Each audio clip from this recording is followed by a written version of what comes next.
Tatsavituhu varenyam Bargo devasya dhimahi Diyo yonaf prachodayate Om Bhubhuvassuvaha. Saudações, Alberto. Harion. Tatsavituhu varenyam Bargo devasya dhimahi Diyo yonaf prachodayate. Om Bhubhuvassuvaha. Tatsavituhu varenyam Bargo devasya dhimahi Diyo yonaf prachodayate. Namastê, Harion. Satisfação estar aqui de novo com vocês.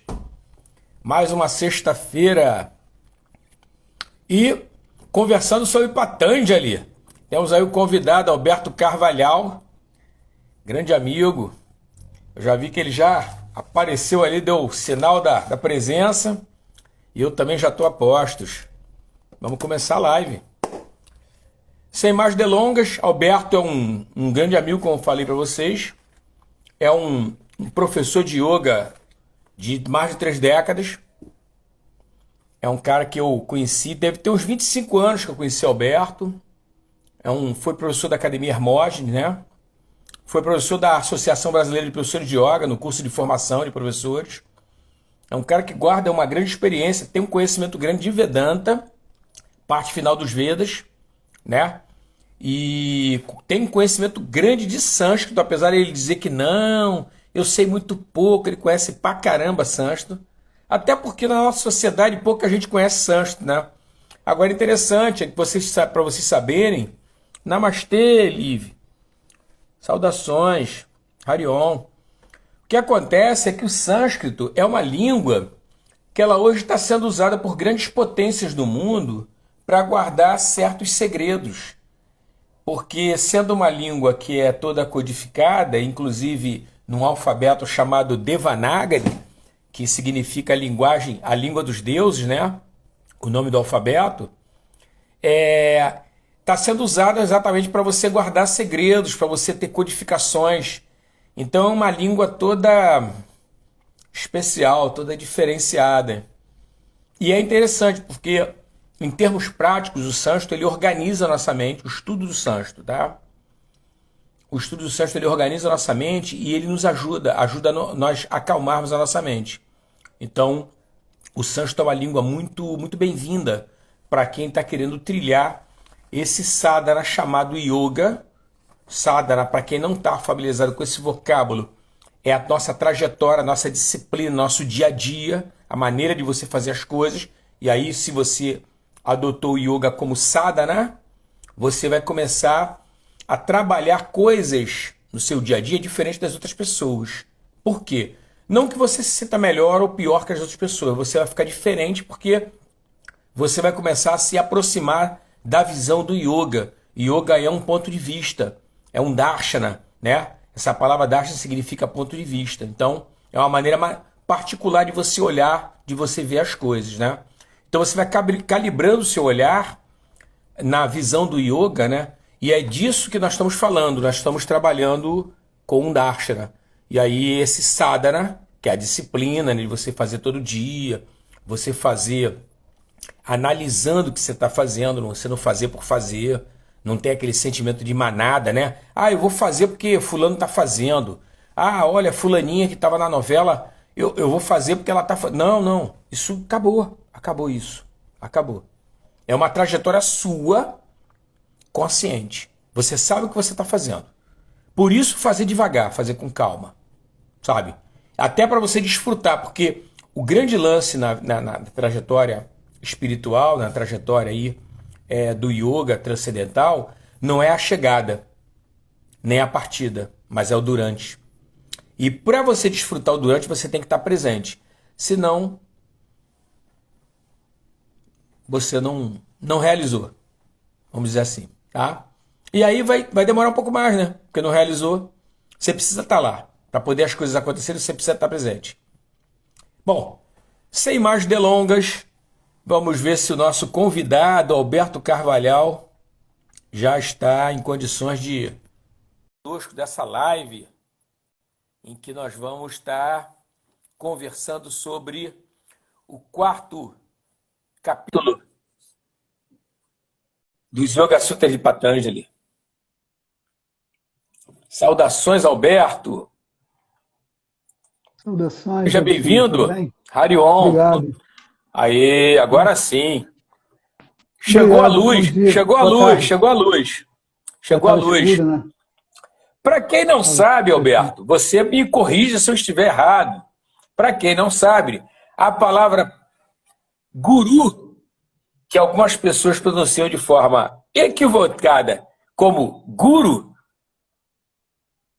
é aquele que leva você das trevas à luz. Me corrija se eu estiver errado, porque eu estou aqui sempre para aprender. Agora você me pegou, mas a palavra guru é aquele que remove a ignorância, afasta a ignorância. Agora eu não tenho certeza, porque é guru. Agora eu não tenho certeza o que é, qual raiz significa o quê, mas o significado é aquele que afasta as trevas, a ignorância. Então é isso que você falou, que conduz tira as sombras e traz a luz, né? Tira a escuridão e traz a luz. Perfeito. A escuridão e traz a luz, né? Que a pronúncia eu sempre... Assunto. Sim. Não, e a pronúncia eu sempre fui como guru, não guru, né? Mas, eu também é guru. Sendo guru. A Índia um país repleto de dialetos, né? Pode ser alguma coisa de alguma outra língua, porque são 16 idiomas oficiais, né, na Índia, atualmente. Saudações, Vânia. Namastê. Então pode ser que seja a pronúncia talvez de Hindi, ou de Kannada, ou de Tamal, alguma coisa que passa essa ideia de guru. A sílaba tônica está no gu, não no ru, né? Porque na verdade são ao mesmo tempo, é guru, guru, guru, guru. O tempo que você fica no gu, você fica no ru também, guru. Eu sempre ouvi Glória, Arthur falar guru, e não guru. Nunca ouvi os meus professores o pessoal do movimento Hare Krishna usa muito essa expressão, guru. Eles botam a tônica na primeira sílaba. Eu não sei de onde o movimento partiu lá na Índia, não sei se foi de Bengala, não sei de onde foi. Mas é exatamente isso, uma influência da língua local. Você bem falou, existem várias línguas na Índia, né? Muitas línguas.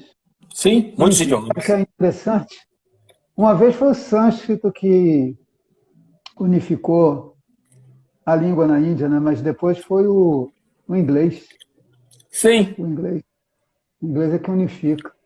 Um pelo amor, outro pela dor, né? Um pelo amor, outro pela dor, cara.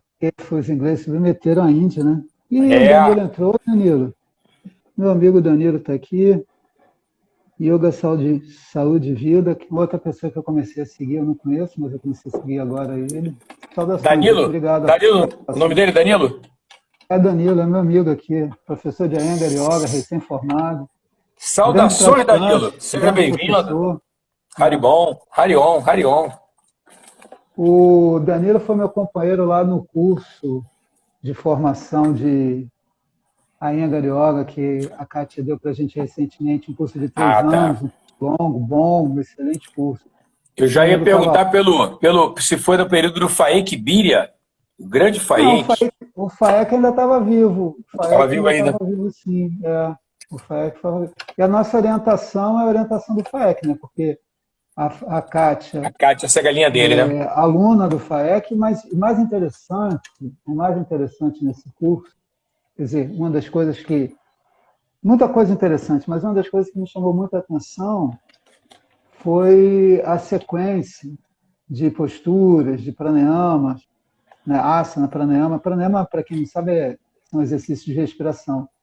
Que o Faek, com a monitoria, com a mentoria do Guruji, BKS Iyengar, ele foi montando. Então, ele montou uma sequência de desenvolvimento baseada no livro, né? Se a gente for lá naquele livro do Iyengar... A Luz do Yoga. A Luz do Yoga. Ele tem lá no final do livro um curso de asana e pranayama, onde ele vai passo a passo desenvolvendo as posturas, o corpo, né? O corpo vai se abrindo com posturas mais básicas e assim vai avançando. E o FAEC elaborou vários programas assim, e nesses 3 anos que a gente treinou com a Kátia, ela foi apresentando gradativamente essas sequências e nós fomos treinando, e a partir do treinamento dessas asanas, a gente foi estudando os asanas, entendeu? A gente Desenvolvida, esse treinamento todo desenvolvido pelo FAEC. O programa de sequenciamento, sim. Por exemplo, a gente ficava, 3 meses treinando uma sequência básica. Entendi. Se eu não me engano, no primeiro ano a gente treinou 1 ou 2 sequências. E aí depois, quando o tempo ia passando, ela apresentava outra sequência de desenvolvimento e a gente ia estudando assim. E o que eu acho formidável isso, porque você vai abrindo gradualmente o corpo para ele poder responder às posturas mais avançadas, entendeu? Não adianta você tentar uma postura avançada se você não tem condição. Até tudo bem, dependendo da habilidade do professor, dependendo da técnica, mas o ideal é você gradualmente, aos pouquinhos, né, avançando. Sim. E esse curso a gente aprendeu isso, a gente experienciou isso, esse aprendizado. Muito interessante. E Danilo estava lá, ele é testemunha disso. Eu estava conversando hoje cedo com umas alunas, são alunas novas, né? Thaís. E eu estava falando sobre isso, sobre a importância de você... Primeiro, isso foi uma coisa que você foi um dos primeiros professores que eu escutei falar sobre isso, de você fazer asana com a mente, antes de envolver o corpo, né? E também você desenvolver a capacidade de, apesar da estaticidade, da estabilidade, da postura, que a postura exige, estabilidade, você desenvolver a capacidade de relaxar o que precisa ser relaxado para que o prana possa fluir, né? Uhum.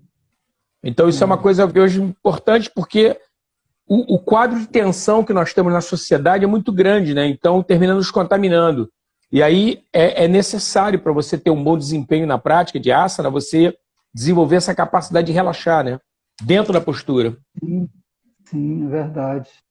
E é interessante também como você pode aproveitar a respiração para relaxar, né? Soltar o ar, relaxar, avançar mais um pouquinho, soltar o ar, esvaziar, avançar no ritmo da respiração. É muito interessante isso. Sim. Olhar de modo carinhoso. É uma arte. Inclusive, olhar de modo carinhoso para o quadríceps crural, que é a musculatura da coxa, você olhar de forma carinhosa e cheia de compaixão, né? Quando estiver fazendo Virabhadrasana 1, permanecer mais de 1 minuto na postura. Para permanecer mais de 1 minuto naquela postura é uma coisa paradoxal, sabe? Porque o que acontece? Você precisa de, ainda mais a Virabhadrasana 1, né? Você precisa desenvolver força ali. Força. Você tem que ter força nas pernas. Resistência, né? Resistência. Mas, ao mesmo tempo, à medida que você vai dominando a postura, você vai usar corretamente a musculatura, e o que não está sendo usado ali pode descansar. Enquanto que o que está sendo usado de uma maneira que alinhe os ossos e você possa manter na postura através da estrutura. Isso é uma coisa muito importante. O alinhamento, para que tenha uma estrutura, de modo que você possa relaxar, encontrar o relaxamento. Perfeito. Porque a única postura totalmente relaxada mesmo é Shavasana, né? Sim. As outras, um tanto da musculatura, mesmo uma postura de meditação, você precisa de uma certa atividade da musculatura. Nas posturas de meditação, os braços e as pernas ficam relaxados, enquanto o tronco permanece ativo. Mas é uma atividade que tem a dose certa de energia, para não estressar, não ser uma coisa fatigante. Porque tem um momento que a pessoa não pode mais manter, até mesmo Shavasana, a pessoa, é um momento que ela não mantém mais. Chega uma hora que não dá mais. É uma arte, relaxar na postura é uma arte. É uma arte tanto que a gente vai aprendendo com o tempo. Com o tempo. O tempo é aliado, né? Não é adversário. Aliado. Tem gente que tem uma flexibilidade muito grande, né? Faz a postura, parece que está brincando. É impressionante. É verdade. Né? Verdade. Tem pessoas que são muito flexíveis, cara. Muito flexíveis. É impressionante. É. A Thaís mesmo, que está aqui, a Viver Casinha, ela é muito flexível. Thaís é. Thaís é. O menino. A Rose é. Rose entrou agora também. Rose também é muito flexível. Rose é muito flexível também. Tem umas pessoas. Mulheres, né? Muitas mulheres são flexíveis. De modo geral, são flexíveis. Né? Os homens, de modo geral. De um modo geral, a gente está falando. De um modo geral. Verdade. Os homens são mais. Tendem a ser mais fortes e, portanto, mais, digamos assim, menos flexíveis. Verdade, verdade. Ganham na força, perdem na flexibilidade, e as mulheres, de um modo geral, ganham na flexibilidade e perdem na força. De um modo geral, mas existem exceções. Verdade. Não, mas elas ganham também na doçura, né, cara? Elas ganham na doçura, né? Porque quando perde na força, ficam mais doces, né? Ficam mais... É verdade. Agora, eu estava falando essa semana, Alberto, e a gente conversou muito sobre isso. Isso tem mais de 10 anos que a gente bateu papo sobre essa questão. Eu estava lendo um pensamento para o pessoal, para a turma, e estava falando sobre a questão da rosa, né? Que a rosa é uma suprema delicadeza, mas ela tem espinhos para se defender. Então a gente já conversou inúmeras vezes. Sua filha também pratica judô e tudo. E eu acho uma coisa importante, né? A mulher, ela dá limites e saber se defender, né? Isso é muito importante, entendeu? Até para a estabilidade mesmo da vida dessa mulher e da sociedade da qual ela faz parte, né? Isso é muito importante. A Vitória, por enquanto, não está mais fazendo judô, não. Teve que estudar. Mas o que a pessoa falou aqui? Não sei quem foi, colocou um comentário, não estou conseguindo ler. É a Thaís. Ela faz, é que tem que ter cuidado para não passar do ponto e ir fortalecendo o que for preciso. Verdade. Thaís é muito cuidadosa, cara. Professora excelente. Não é nem boa, é excelente. Que legal. Fico feliz de saber disso. Isso aí. Isso é importante. Isso é importante. Porque eu não sei, eu não gosto de ficar falando muito sobre esse tipo de tema, mas eu acho que é importante falar. Sobre a questão de você muitas vezes banalizar, né? E o yoga começar a se transformar em uma outra coisa. Porque muitas vezes esses princípios básicos, né, de conforto, né, de estabilidade, não violência, eles vão sendo ignorados e vão se mesclando com outras coisas, com outras disciplinas, e terminam se transformando numa outra prática e não trazendo o resultado que o yoga estabelece há milênios como resultado de yoga, né? Então, é importante ter esse tipo de cuidado. Eu nunca gostei dessa história de caça às bruxas, e você sabe que eu participei do movimento aí de regulamentação profissional no período de 2000, né? Naquela era de 99, 2000. Eu estava ainda como presidente da BPY, participei, fizemos até uma passeata histórica aqui no Rio de Janeiro, toda aquela coisa toda. Eu operei o megafone, maior satisfação de ter participado daquele período, mas eu não acho legal essa questão da caça às bruxas. Eu acredito muito, porque eu sempre gostei muito da percepção de Vivekananda, né? Vivekananda fala que nós só vamos ter um mundo melhor quando cada ser humano se tornar uma pessoa melhor. E aí nós vamos estar resolvendo o problema coletivo, né? Todo mundo junto. Então, a ideia, penso eu, que não é caçar. Ah, fulano, não, para com isso. É você levantar a consciência do pessoal que vai desfrutar do que nós conhecemos como yoga. Aí o próprio público fica seletivo. Não, como em restaurante. Não, isso aí eu não quero comer, não. Não, isso aí eu não... Eu como aquilo ali eu como. Isso aqui eu não como, não. Entendeu? Eu acho que isso aí é legal. Porque você traz consciência para a pessoa, né? Acaba aquela história de paternalismo. A própria pessoa escolhe o que ela quer. E aí, lógico, ela vai assumir o karma dela, vai ver uma série de coisas no bojo, né? Vida é responsabilidade. É verdade. Liberdade envolve responsabilidade. É capaz de escolher. Bom, livre-arbítrio. Olha só, ia perguntar aqui, fazer uma provocação aqui pro pessoal, já aproveitando a presença e a testemunha de Alberto. Gente, olha só, é muito importante que vocês interajam, porque vocês vão nos ajudar a nós nos melhorarmos dentro dessa troca de ideias aqui e a podermos estar oferecendo mais a vocês. Então, se vocês puderem, anota aí ou digita perguntas que estejam dentro desse assunto de Sutras de Patanjali. Nós vamos estar conversando agora sobre o 4º capítulo. E aí, coloca aí que eu dou uma lida, enquanto o Alberto às vezes está fazendo uma exposição, ou o Alberto lê, ou eu leio, e a gente vai estar respondendo as perguntas de vocês, mas é importante que vocês se envolvam, participem. Não fica nessa história de espectador, não, porque, porra, isso aí é muito pouco para vocês, cara. Vocês merecem muito mais, vocês têm que participar. Vamos lá, Alberto. Quarto capítulo? Vamos falar lá do quarto capítulo. Marisa gostou, mandou coraçãozinho e tudo aí, ó. Marisa França, mandou coraçãozinho e tudo, gostou. A Marisa está aqui também. Marisa está aí, Marisa está aí. Estou seguindo a Marisa no Instagram. É. Marisa é da Vila da Penha, né? Vila da Penha. Aluna da Rose. Aluna da Rose. Eu até chamei ela para vir fazer aula comigo na ilha, ela falou, negativo. Minha mestra Rose é insubstituível. Eu respeitei. Tá certo. Guru da Marisa. Guru da Marisa.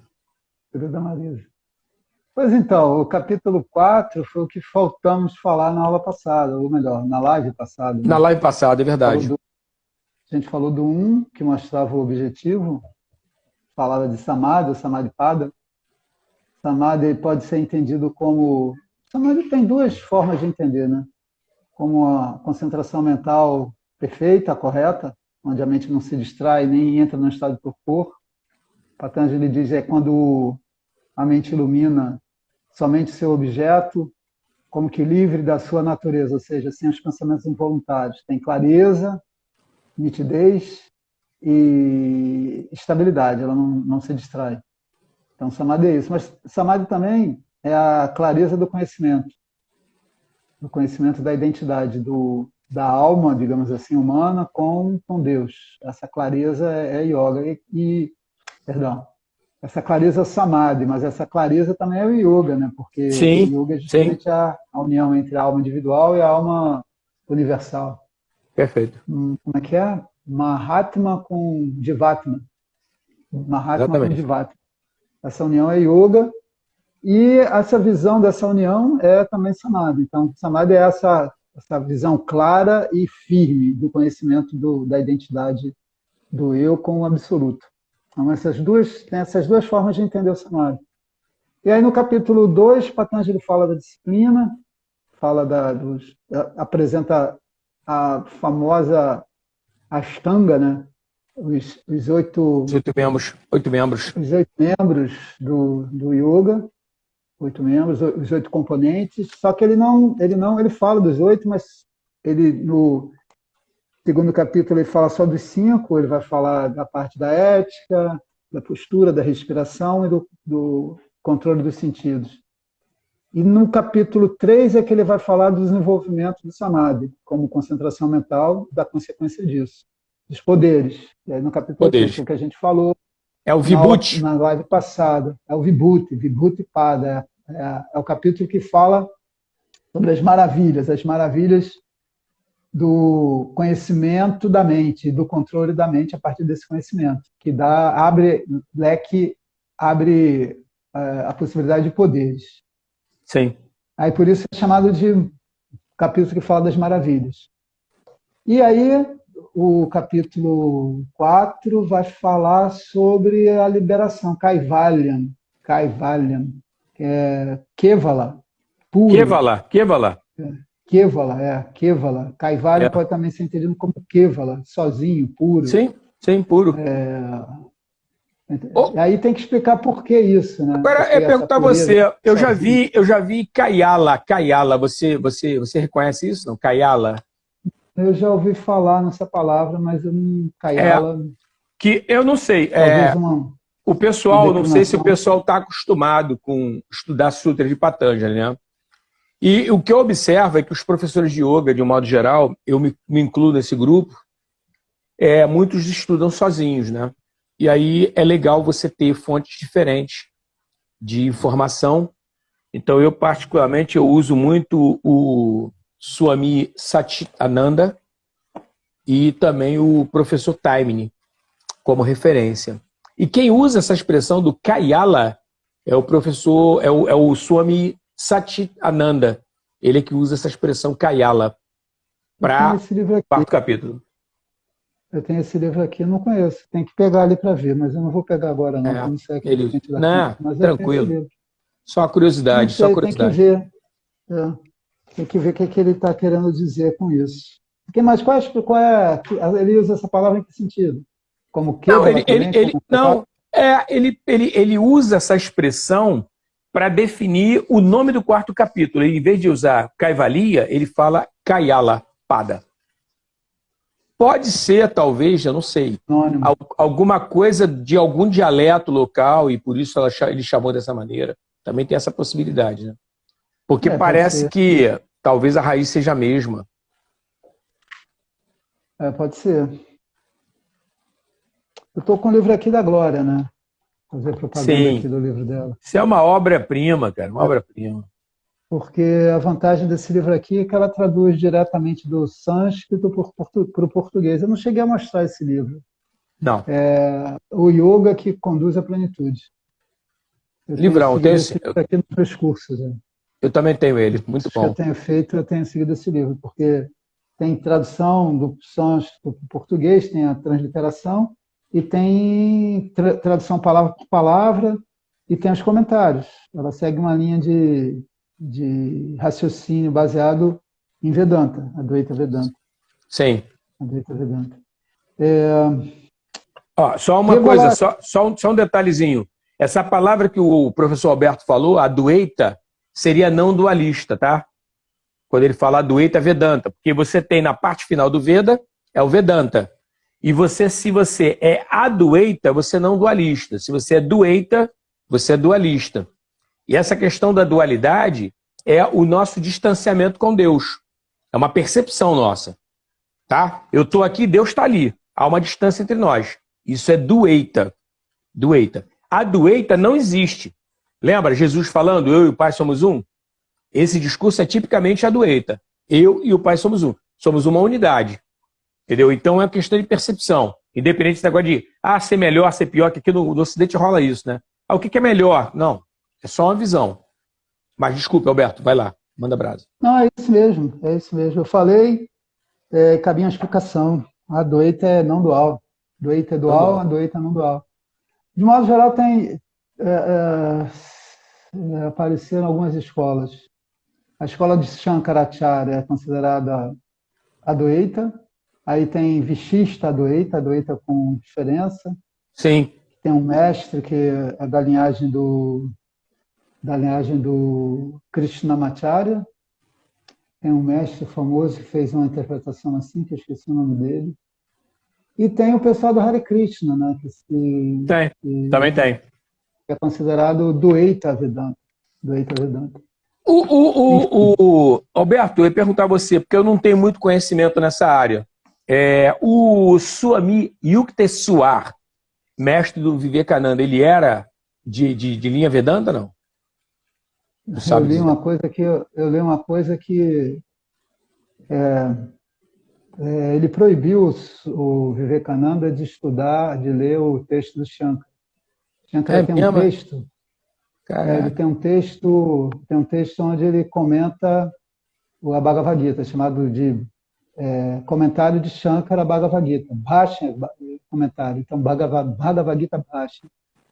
E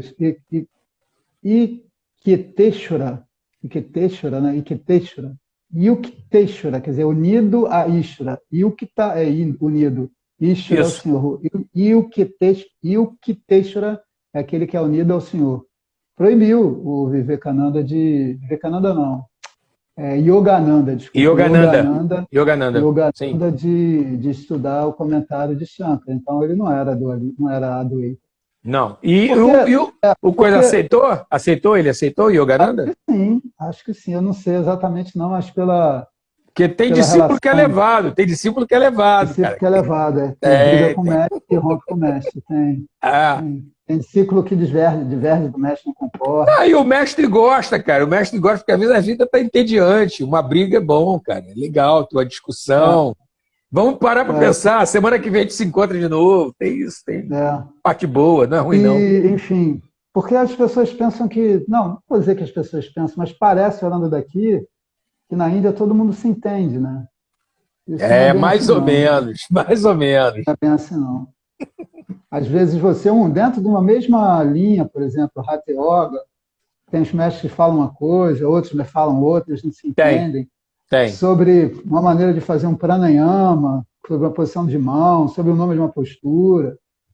Enfim, tem essas coisas. E isso em relação à técnica. Agora, o que dirá, então, a interpretação de textos É. religiosos ou mesmo filosofia? Não, Existem e eu várias fiz, escolas eu fiz essa filosóficas, né? pergunta porque é o seguinte, quando eu comecei a praticar yoga, esse foi o primeiro mestre com que eu tive contato. Foi o Yuki Tessuar. Eu, Aí, Cristian. e eu tive contato com ele através de imagem. Eu nunca tinha lido nada a respeito dele. Ele tinha, na Ele tem uma academia que eu foto fazia, bonita, né? É, tem uma pô, foto bonita e dele. eu achava ele um cara severo, sabe? Sabe aquele tipo de gente, É, aquela tipo de foto que não importa que lado você esteja, ele está sempre te seguindo com o olhar? Eu percebi o cara, eu falei, rapaz, esse coroa é meio brabo, cara. tanto é que ele proibiu o Ah, Yogananda de ler o livro do Shankar. Bom, eu não sou dessa linhagem, não. Eu não gosto disso, não.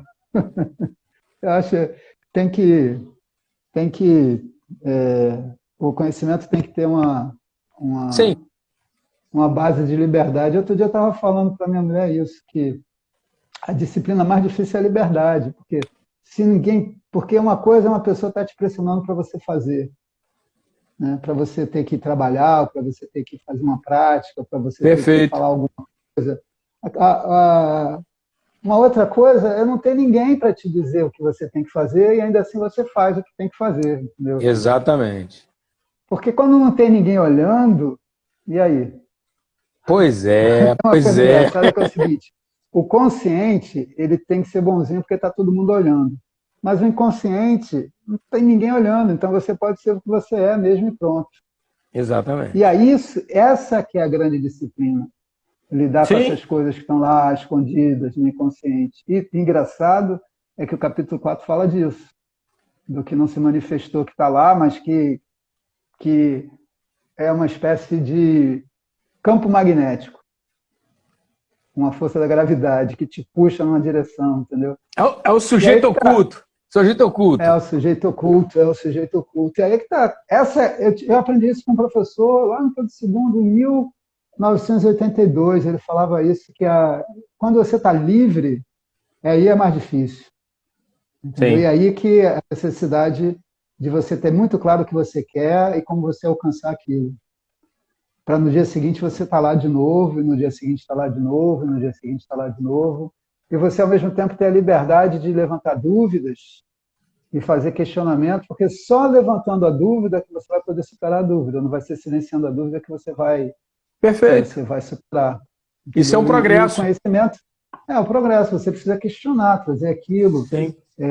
investigar, debater, né? Debater e chegar a um, a um maior esclarecimento sobre aquela questão. Então, é muito importante a liberdade.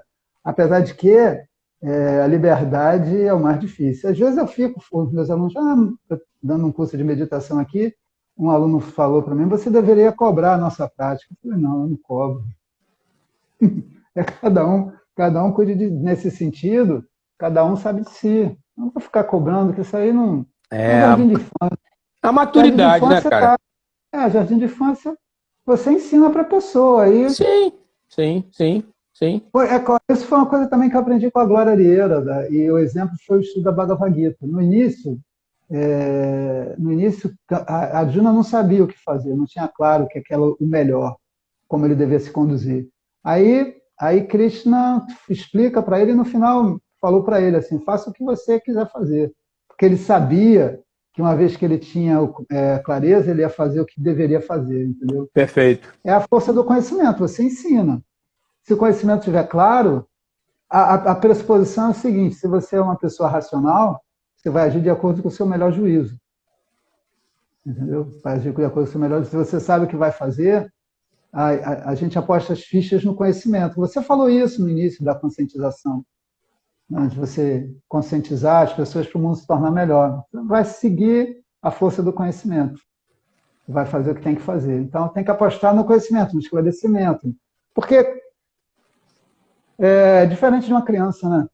É, É diferente de verdade. uma criança, é diferente de certas situações, tá? Uma situação de guerra, que você precisa de um exército disciplinado, você precisa dessa disciplina a todo custo. Aí o exército e as forças armadas são baseadas em disciplina, a fábrica é baseada em disciplina, e por isso que a classe separada para se organizar, mas yoga tem a disciplina, é verdade, mas a disciplina mais difícil e a melhor é do conhecimento. Você tem clareza e você faz, porque você é livre para fazer suas escolhas.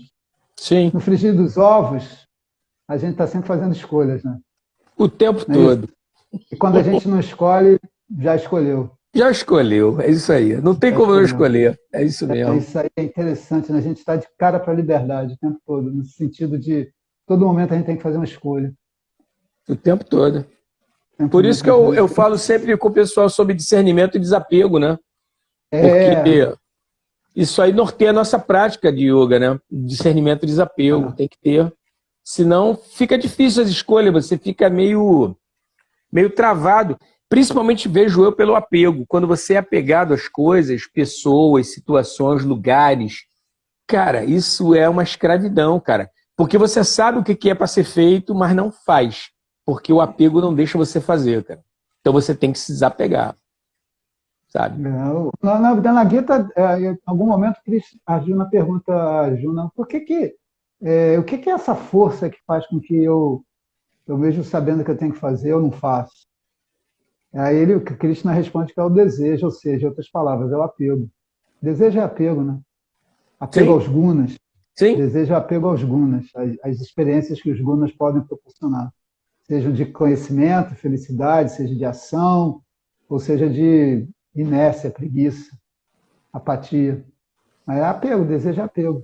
É apego. E olha aí só, o apego oblitera a nossa escolha. Sim. Eu não sei se já comentei contigo que não é que eu goste de viajar. Eu acho importante viajar. Eu acho importante. E aí, o que acontece? Respeito quem pensa diferente, mas eu acho importante viajar. Quando eu vou para outro país, pouco importa se é um país de língua hispânica, se não é, não importa. Eu penso da seguinte maneira. Eu estou em casa. Eu sou filho desse planeta. Não é do Brasil. Não é do país que eu estou indo. Eu sou filho do planeta. Eu nasci nesse planeta. Eu estou em casa. Isso, para mim, para o Alexandre, me ajuda a me relacionar com as coisas que eu vou encontrar no meio do caminho. Dentro dessa terra que eu não desconheço ainda. Entendeu? Então, a minha adaptação, ou melhor, o meu desapego em relação àquela coisa, não tem feijão, não tem arroz, é aqui assim, sabe? Eu não tenho esse tipo de coisa. Eu vou desconstruindo isso de modo intencional, até para poder interagir e poder aproveitar ao máximo a experiência que eu vou ter oportunidade ali naquela terra desconhecida. Que é o meu planeta, né? Todos somos filhos do planeta, né? Eu penso dessa maneira. É um desapego, né? Uma abertura ao que vai acontecer ali. A gente viu aqui o apego é um dos grandes obstáculos até mesmo ao conhecimento. Sim. Até mesmo ao conhecimento. Ao conhecimento. Eu falei aqui uma vez que o meu professor falou, um professor que eu tive também na filosofia, disse assim, que tem pessoas que sempre assistem a aula do mesmo lugar, né? Sim. Ela vai lá e sempre senta naquele lugar, escolhe um lugar e fica. Talvez até o costume do colégio, lá atrás, a gente tinha um lugar marcado. E ele disse assim que o apego ao lugar não é um apego ao lugar, é um apego a um ponto de vista. Você quer assistir a aula daquele ponto de vista. E esses pontos de vista que a gente vai se habituando ao longo da nossa vida, a maneira de pensar, as preferências, eles vão criando um padrão de pensamento, de comportamento, e é difícil mudar esse padrão. Aí, se você tiver que mudar um padrão de pensamento, de comportamento, para aprender alguma coisa nova, aí é um obstáculo. Você vê como é que é difícil a segunda língua, né? Sim. Como é difícil. Já quando você aprende a segunda, a terceira já não é tão difícil. Não é. Né? A tendência é a pessoa se tornar poliglota. Poliglota, você vai falando outros idiomas. Vai falando exatamente. Quebra a limitação, né? Exatamente. E tem um período que é mais fácil você aprender a língua, até por causa das formações neurais, enquanto que outros é mais difícil. Mas é porque vai se estabelecendo um padrão até mesmo no nosso cérebro, né? E aí, para você aprender uma coisa nova, você tem que mudar o padrão. Ou seja, tem um padrão ali que você precisa abandonar. E quanto mais agarrado aquele padrão, aquelas conclusões, aquele ponto de vista, aquele pensamento, aqueles conceitos, maior a dificuldade de aprender alguma coisa nova. E aí, quando o conhecimento, o que está sendo visto ali é muito diferente, por exemplo, você disse isso agora, é legal essa imagem, você vai para um país novo e os costumes lá são muito diferentes, a alimentação é muito diferente, aí tem algumas pessoas que se ressentem muito com isso, tal o apego que ela tem, por exemplo, ao costume de comer certas coisas, né? Sim. É interessante isso. Não se abre a experiência nova do sabor, do paladar, nada disso. Tem um E ao mesmo tempo é comentário. uma coisa estranha, porque a pessoa foi para lá, né? Pois é. Por que foi? Para Opa, descobrir coisas novas, né? desculpa. Para poder ter É, contato com, mas estabelecer isso, outra realidade. Que esse isso é a negócio, grande. essa sacada do teu professor, achei que foi muito fantástica, cara. Eu Essa questão de achei você sempre sentar no mesmo muito. lugar, sabe? Ou seja, É, aqui é conforto, eu tô bem, tô bem. Daqui eu vejo bem, eu fico legal aqui. Porra, vai pro outro lado da sala, cara. Vê lá como é que é de lá para cá, vê como é que é. É, é. porra. Às vezes vê até melhor, né, cara? Às vezes vê até melhor, cara. Eu Uma estava vez comentando, eu estava comentando com os alunos, olha só, estava comentando com os alunos um lance que eu acho muito importante pelo momento que a gente está passando, tá? Eu venho de uma família, quem não sabe, eu venho de uma família de Pernambuco, né? Metade da minha família é de Pernambuco, metade é do Rio de Janeiro. E aí, cara, em Pernambuco, um dia eu estava aqui praticando yoga e eu parei minha prática e fiquei olhando para a minha realidade. E aí eu descobri que eu tinha preconceito em relação a pessoas que têm uma orientação sexual diferente da minha, influenciado pela minha família. Porque, porra, não tem nada a ver com a vida de ninguém. Eu não tenho nada a ver com a vida de ninguém, cara. Aí eu falei, cara, verdade. eu vou cortar esse negócio, isso aí não me interessa. Isso aí é o tipo de coisa da família que não me interessa, eu não quero pegar isso pra mim. Afasta de mim esse cálice, não tô interessado. É, E, cara, eu quebrei isso. Cara, no momento que eu quebrei, você vê a questão da energia, né? Cara, começaram a aparecer, porque não é que eu não tivesse tido alunos homossexuais, tá? Eu tive alunos homossexuais, mas olha só, eu me peguei, que isso também, essa parada aí, não foi do nada. Eu me peguei o seguinte, porra, bicho, com fulano ou fulana que são heterossexuais, pelo menos aparentemente, eu tenho uma fluidez no lidar. Por que com essas pessoas aqui eu tenho uma certa secura? Não é que eu tratasse mal, mas eu não tinha fluidez. E, pô, Alexandre, tem alguma coisa de errado nisso aí. Aí eu é. parei e falei, pô, meu irmão, isso aí tá vindo de onde? Eu fui localizei a fonte. Aí eu falei, não. Normalmente a família tem influência muito forte na E é nossa lúdico, maneira de né, cara? pensar. Esse tipo de É, coisa é lúdico. Você é ensinado a ser preconceituoso de modo lúdico, fazendo piadas, fazendo brincadeiras, fazendo, sabe, comentários assim, é, que sempre resultam numa risada. Então você aprende desde pequeno que aquilo ali é adequado. Não é adequado. Você tem que respeitar é, todo mundo, independente da orientação sexual da pessoa, porque a orientação exato. sexual da pessoa é de fora o íntimo dela, particular dela. Você não chega para a pessoa e fala assim, vem cá, pô, teu título de eleitor, tua zona eleitoral é de onde? Dependendo da tua zona eleitoral, eu não vou me dar bem contigo. Isso não existe, cara. A zona eleitoral dela é problema dela. Tem nada a ver contigo. Aham. Você tem que respeitar a pessoa para ela ser um ser humano, ser uma cidadã, um cidadão, ponto. E ponto. Sabe? Então, eu falei, cara, aí, cara, começou a fluir. Alunos do curso, cara, alunos fora do curso. Detalhe, minha vida ficou mais leve. Eu, Alexandre. Porque agora eu posso ser fluido com qualquer um, cara. Pouco importa. Sabe por quê? Porque professor não tem que ter sexo. Não tem que ter, cara. Professor é professor. Professor é professor, Uhum. cara. Não tem que ter sexo. Sabe? Você tem que fluir com as pessoas. Tu tá ali envolvido com conhecimento, cara. Né? Difundir o conhecimento, se fazer entender, né? Ter uma conexão com o teu aluno. E muitas vezes, quando você estabelece essas coisas preconceituosas, você cria barreiras. Você, às vezes, preparou uma aula bacana para dar para a pessoa, mas o teu preconceito não deixa você dar. Olha aí o apego de novo, É. barrando a coisa toda. Aí você tem a manifestação aí do apego, que é uma tendência, e gera um comportamento.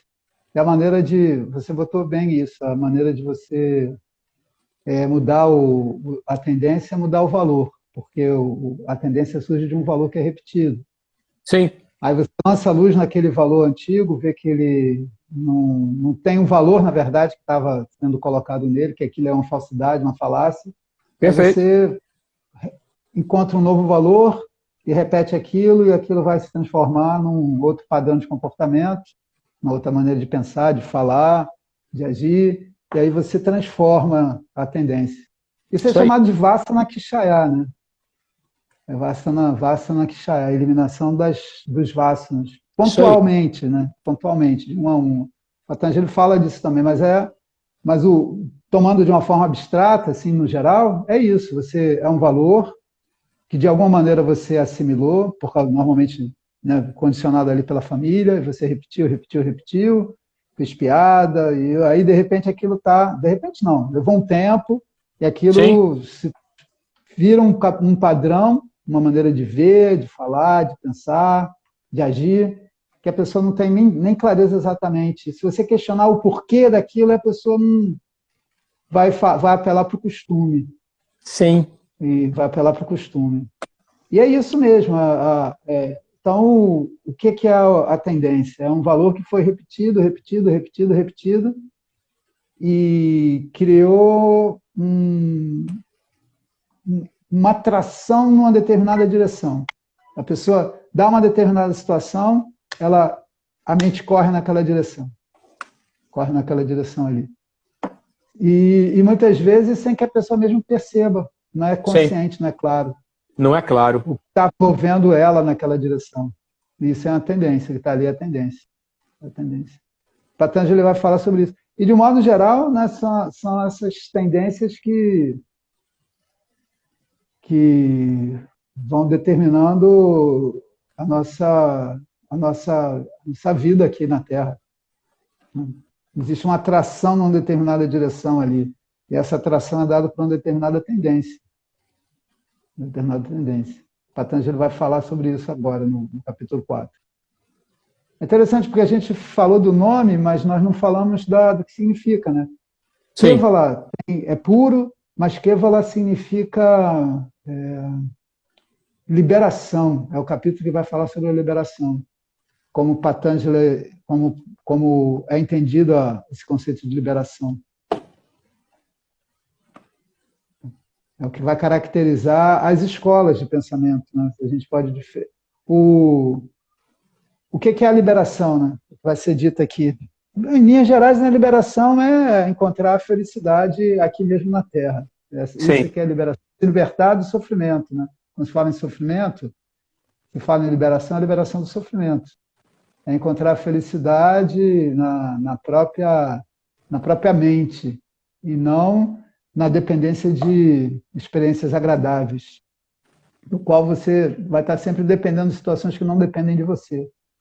Enquanto que você, ao encontrar, aí você fica livre nesse sentido da limitação do mundo, porque o mundo não limita mais. Você está livre disso. Você encontrou a felicidade na sua própria mente. Isso é a liberação.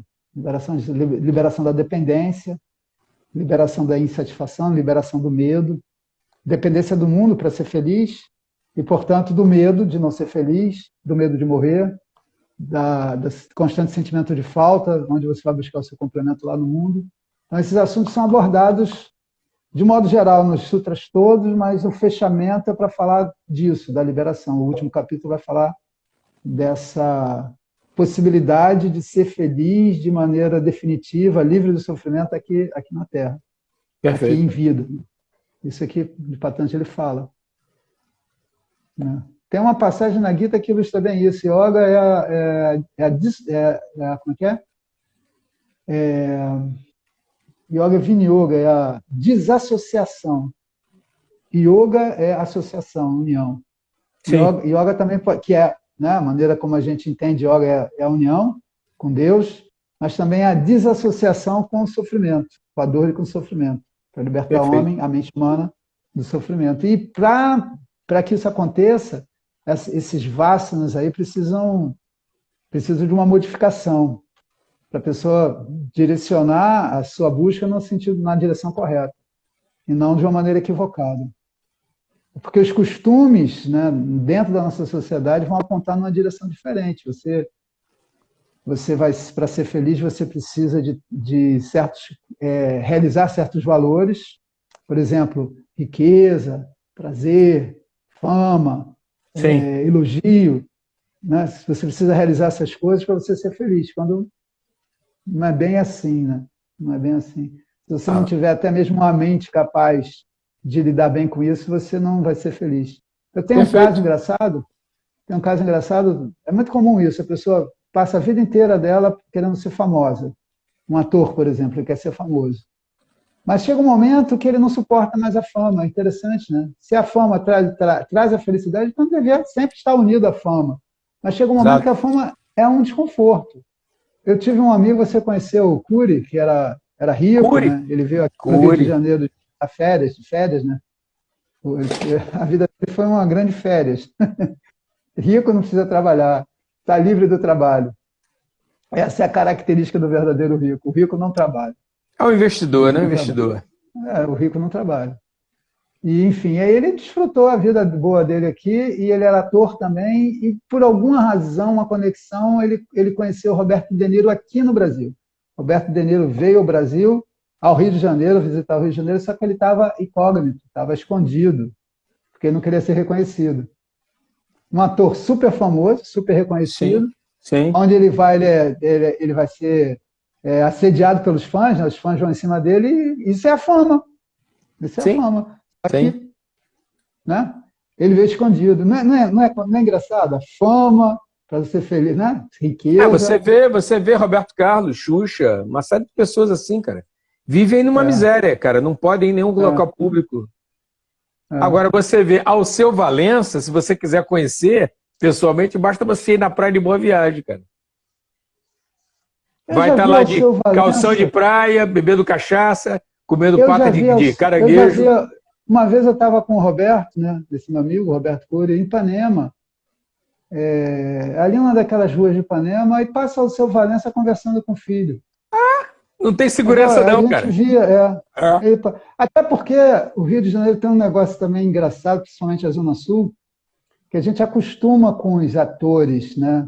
Os Sim, artistas na sim, Zona Sul. sim. Então a gente olha com. Um ou outro pode assediar ali, querer conversar e tal, mas a gente olha com uma certa. Mas não, diferente de outros lugares. Uma vez eu fiz um curso, estava no Jardim Botânico, e a gente viu um famoso desse. E aqui no Rio de Janeiro a gente vê, admira mais de longe, não tem muito frenesi. Aí a gente estava no curso com outras pessoas de fora, não vou dizer de onde. Eu pensei que fulano ficou assim no alvoroço, na euforia, Só porque fica viu, né? emocionado, né? É, Exatamente. E a pessoa que é famosa tem que lidar com isso, né? tem que lidar. Lidar com isso. Mas ao mesmo tempo o ator ele precisa ser reconhecido, ele precisa ser aplaudido. Tem a fama. E, né, e alguns atores colocam o seu sucesso como ser reconhecido, ser famoso. Então, isso deveria trazer felicidade, trazer uma liberdade, né? Só Sim, que vira uma escravidão, que é ele quer se verdade. libertar. Um Ou sofrimento. seja, ele quer ter a fama, entendeu? Mas a fama, junto com ela, traz outros problemas. E qualquer coisa na vida é assim. Qualquer coisa na Verdade. vida é assim. Traz uma solução, mas junto com aquilo significa dizer que nada disso a gente está buscando, a gente busca o absoluto. A gente quer Exato. ser feliz de maneira definitiva. E o que é interessante é que a tradição védica vai dizer Kevala é isso, é o absoluto. O ser humano busca o absoluto. E a tradição védica, eu acredito que o Patanjali concorda com isso, segue esse mesmo trilho, né? No Shastra, ele segue isso, diz, esse absoluto que você busca, ele pode ser alcançado. Ele não só existe, como ele pode ser alcançado. Porque pode parecer uma coisa trivial, mas falar numa felicidade definitiva, isso não é uma tese trivial, entendeu? Uma Não. felicidade definitiva significa encontrar o absoluto. E aí, tem muita gente que não concorda com isso, mas o Veda fala, é possível, esse absoluto existe, ele pode ser alcançado, e mais, isso é que se é absoluto, ele já é alcançado. E como é que você alcança algo que você já conhece, mais uma vez, através do conhecimento, reconhecendo aquilo que você já possui. Como é que você vai... Eu coloco meu óculos aqui, aí começa a procurar o óculos, não sei onde está, não sei onde está o óculos. Aí você olha para mim assim, Roberto, teu óculos está na tua cabeça. Uma vez, cara, eu estava tão confuso quando fui comprar um óculos, que eu estava com a armação no meu rosto, e eu perguntei, cadê a armação? Cadê a armação? Você está no teu rosto. Aí eu fiquei super envergonhado. Entendeu? Esse absoluto é isso, essa armação que já está no seu rosto. Sim, sim. E por isso o desapego. Por isso o desapego. O professor Hermógenes tem uma frase muito bonita que ele diz assim, como é que é? Não é verdade que o desapego conduz ao céu. Você deve conhecer, porque você é um leitor da Mergulho na Paz. Não é verdade. Agora, não sei se você é no Mergulho na Paz ou se é o outro que ele falava sobre yoga. Ele tem um livro sobre yoga, não vou falar, quando é professor Hermógenes, não vou falar yoga, vou falar yoga. Ele tem outro livro que ele Caminho fala para Deus? Caminho para Deus. Yoga, Caminho para Deus, que ele fala das principais yogas lá.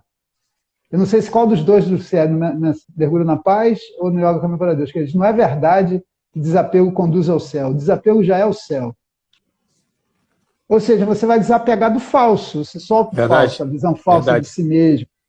E aí, pronto, é um relaxamento, é uma permanência consigo mesmo, é o Kevala. Ele, inclusive, comenta que quando você está iludido, quando você está apegado, você está no inferno. Você talvez não se dê conta disso, mas você já vive um processo de angústia e de sofrimento, né? Pelo apego. Pelo apego. Você queria ir, mas não pode. Pô, mas por que eu não posso? Pô, não posso porque eu tenho medo. Eu não posso por causa disso, por causa daquilo. Entendeu? Na verdade você pode, mas você está preso. Você tem que se libertar disso. Eu me lembro que eu trabalhei lá com yoga para nervosos, lembra? Lembro. Eu era o responsável. Quando o Fernando foi embora, quem ficou lá na frente dessa yoga para nervosos era eu. E olha, era difícil, tá? Como tinha gente nervosa, né? Como tinha gente nervosa. Muita coisa, pois é. E o que eu refleti ali, eu vi ali que muitas vezes toda aquela aflição da pessoa se baseava numa única coisa, um cuidado excessivo consigo mesmo, egoísmo. Um egoísmo muito grande levava aquela pessoa àquele sofrimento, aquela neurose toda que o professor Hermógenes falava tanto, né? Hoje em dia se fala muito essa palavra neurose, mas na época dele se falava muito neurose. E ele associava muito o neurótico ao normótico, ao egoísta, ao egóico, ao egoísmo.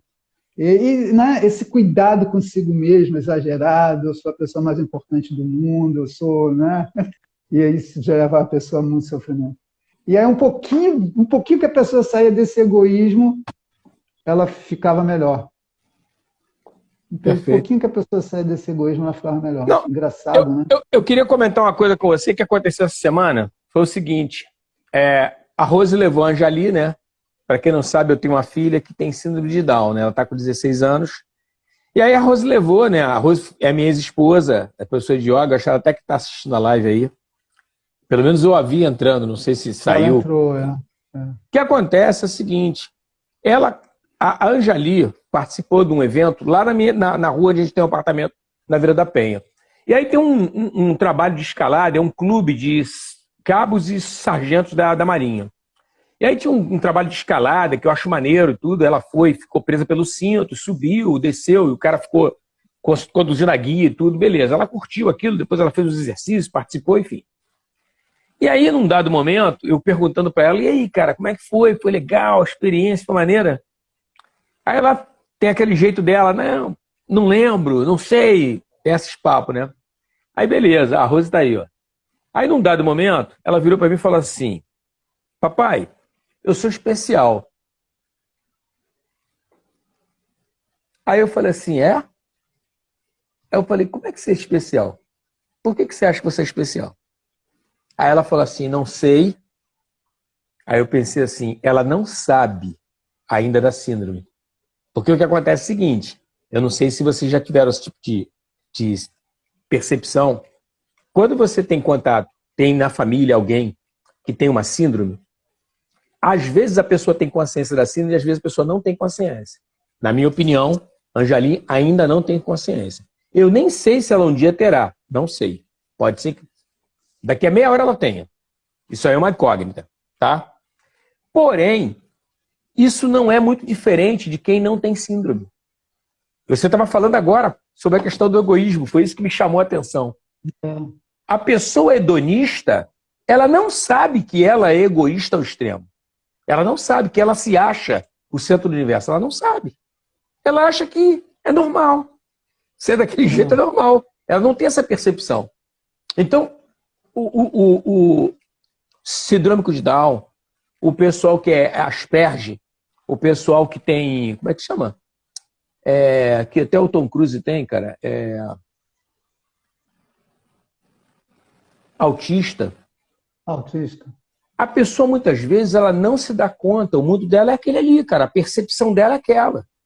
E tem um detalhe, se você parar para analisar, olhando agora para o caso de Patanjali, né? O que Patanjali nos oferece como trajetória, cara, pouco importa. Pouco importa, porque muitos de nós que somos praticantes de yoga, talvez nessa vida não consigamos fazer essa trajetória. Não existe nenhum tipo de garantia de que nós não vamos conseguir ou que vamos conseguir. E isso tem um fator de percepção. Porque, por exemplo, eu posso não perceber que eu sou apegado a uma série de coisas, cara, que me impedem de realizar uma série de coisas que são importantes para a minha liberação. E eu não tenho síndrome nenhuma, entendeu? Você tá vendo do que a gente está falando, né? A gente está falando da raiz de todas as aflições, que é a ignorância. Ignorância. A ignorância. Exatamente. Você desconhecer em que estado você está, que condição você está. É interessante que quando se fala ignorância, e não é tudo bem, ignorância é falta de conhecimento, é verdade. Mas quando a gente vai... E não dá para falar muito de ignorância, porque senão não é ignorância mais, aí se torna conhecimento. Isso é outra coisa paradoxal. Mas a ignorância, ela tem uma atividade. Ela tem uma atividade, ela se manifesta de várias maneiras. Isso é uma manifestação da ignorância, né? De não saber sobre si mesmo, sobre o que está acontecendo com você, sobre como você conduz, sobre o estado do seu corpo, o estado da sua mente, como você conduz a sua vida. E esse pode ser um processo doloroso, você reconhecer certas coisas. E tem um detalhe, e olha só, tem um detalhe. Eu, especificamente no caso da Anjali, mas que pode abarcar várias pessoas, tá? Inclusive nós. Eu, às vezes, eu não vivo mais esse estado de ignorância, eu tenho consciência de quem eu sou e do meu estado. Mas eu não tenho como expressar isso. Não sei como expressar isso. E eu nem sei se é importante eu expressar isso. Percebeu o contexto? É uma outra faceta do estado de ignorância. Vamos botar assim. Eu não tenho isso tão claro a ponto de, nas minhas atitudes, eu expressar esse tipo de coisa. Ou verbalizar. Pode ser até que ela tenha, né? Pode ser até que ela tenha e não saiba como verbalizar isso, né? Talvez. Pois é. Na tradição ocidental, a consciência está associada à razão, né? E está associado também à capacidade de você falar sobre o mundo de forma verdadeira. Você fazer orações declarativas verdadeiras, né? Perfeito. O que é uma oração declarativa? É o que você fala sobre o mundo que você pode constatar se é verdadeiro ou falso. Sim. Então, o conhecimento humano, ele é baseado em frases assim, orações declarativas, que você fala sobre o mundo. Então, quando você fala e aquilo corresponde à verdade, aí você tem consciência daquilo. E mais ainda, a consciência é quando você sabe que sabe. Você reconhece todo esse processo. Perfeito. Então, no mundo, na filosofia ocidental, você só sabe se souber que sabe. Interessante isso, né?